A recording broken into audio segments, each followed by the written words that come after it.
దేవుని పరిశుద్ధ నామమునకు మహిమ కలుగునుగాక. ప్రిలారా, ప్రభునామన మీ అందరికీ వందనములు. దేవుని వాక్యము ధ్యానిద్దాం. మత్తయి సువార్త 18వ అధ్యాయం 20వ వచనం.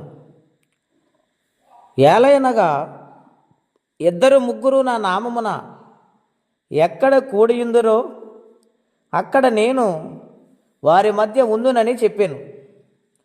ప్రియమైన దేవుని బిడ్డలారా, ఈ ఉదయకాల సమయంలో పరిశుద్ధాత్మదేవుడు మనందరితో మాట్లాడునుగాక.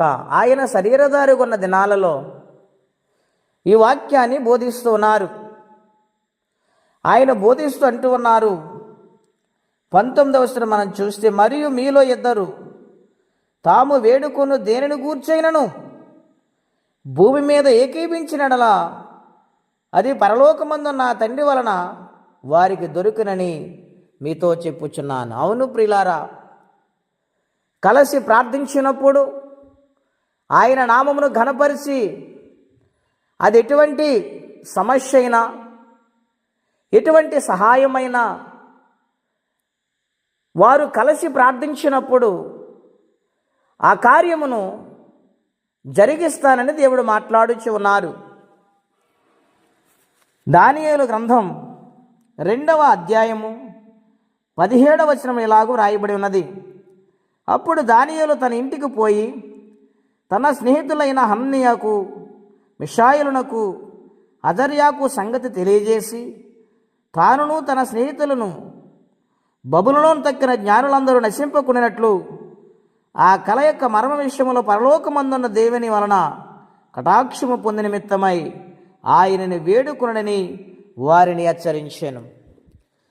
ప్రియులారా, బబులోను దేశములో రాజు ఒక కల వచ్చింది. దాని భావం ఎవరు చెప్పలేని పరిస్థితులు గుండా ఉన్న సమయంలో ఈ సంగతిని ఎరిగిన దానియేలు తన స్నేహితులను పిలిచి ఆ రాత్రి దేవుని సన్నిధిలో ప్రార్థిస్తూ ఉన్నారు.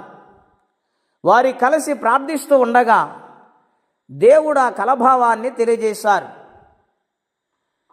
గనుక ఇద్దరు ముగ్గురు కూడి ఎక్కడైతే ప్రార్థన చేస్తారో అక్కడ ఖచ్చితంగా ఆయన ఉంటారు. ఆ ప్రార్థన ఆలకిస్తారు. ప్రార్థన ఆలకించి దేవుడు గనుక కార్యాన్ని జరిగిస్తారు. దేవుని బిడ్డలారా, దేవుని సన్నిధానములో అలాగూ ప్రార్థించి బిడ్డలుగా ఉండాలని, దైవాశీర్వాదాలు పొందుకోవాలని కోరుకుంటూ ఈ మాటలు ముగిస్తూ ఉన్నాను. ప్రార్థన అండి. అత్యంత కృప కలిగిన దేవా, ఘనమైన మీ నామం కొరకై వందనములు.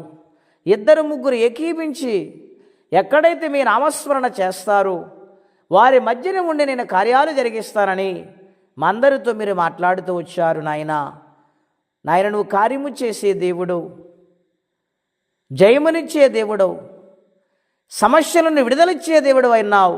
అందుని బట్టి మీ కృతజ్ఞతలు. ఎవరి సమస్యల్లో బాధలు ఇబ్బందులు ఉన్నారు వారికి నీ సహాయం చేయమని కలిసి ప్రార్థించి నీ నామమును ఘనపరిచేవారిగా ప్రతినిత్యము కూడా నీ సన్నిధిలో జీవించు భాగ్యం అందరికీ దయచేయమని యేసుక్రీస్తు వారి పుణ్యనామంలో ప్రార్థించి స్తుతించి వేడుచున్నాము తండ్రి. ఆమేన్. దేవుడు దీవించును గాక. ఆమేన్.